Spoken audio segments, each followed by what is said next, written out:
Titanic എന്ന് കേൾക്കുമ്പോൾ നമ്മുടെ മനസ്സിലേക്ക് ആദ്യം വരുന്നത് കപ്പലിന്റെ മുൻപിൽ കയറി നിൽക്കുന്ന ജാക്കിന്റെയും റോസിന്റെയും പ്രണയമാണ്, അല്ലേ? സിനിമയിലെ ആ സാങ്കല്പിക കഥ കണ്ട് നമ്മളിൽ പലരും കരഞ്ഞിട്ടുണ്ട്. എന്നാൽ ആ ക്യാമറ കണ്ണുകൾ കാണാതെ പോയ ലോക ചരിത്രത്തിൽ രേഖപ്പെടുത്തിയ യഥാർത്ഥ നായകന്മാരുണ്ട് ടൈറ്റാനിക്കിൽ.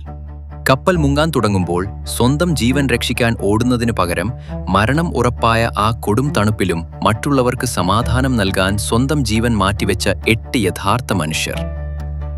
അതിൽ അവരുടെ നേതാവിന്റെ പേരാണ് വാലസ് ഹാർട്ട്ലി. 1912 ഏപ്രിൽ മാസം, ഇംഗ്ലണ്ടിലെ ഒരു ചെറിയ പട്ടണം. 33 വയസ്സുകാരനായ വാലസ് തന്റെ പ്രിയതമയായ മരിയയോട് യാത്ര ചോദിക്കുകയാണ്. ആ വലിയ കപ്പലിലെ യാത്ര കഴിഞ്ഞു വന്നാൽ അവർക്ക് വിവാഹിതരാകണം. യാത്രയയപ്പിന്റെ അവസാന നിമിഷം അവൾ അവനൊരു സമ്മാനം നൽകി, മനോഹരമായ ഒരു വയലിൻ.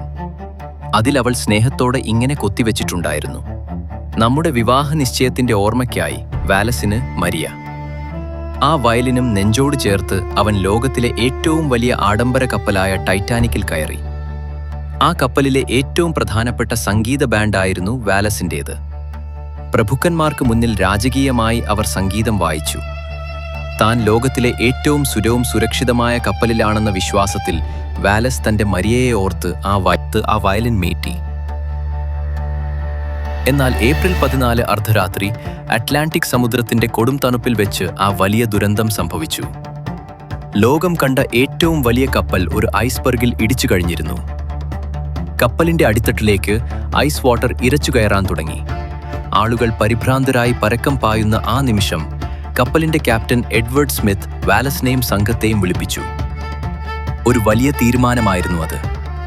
മരണവെപ്രാളത്തിൽ പരക്കം പായുന്ന മനുഷ്യർക്കിടയിലേക്ക് തങ്ങൾ മരിക്കാൻ പോവുകയാണെന്ന് ഉറപ്പുണ്ടായിട്ടും ആ 8 പേർ തങ്ങളുടെ സംഗീതോപകരണങ്ങളുമായി നടന്നിറങ്ങി.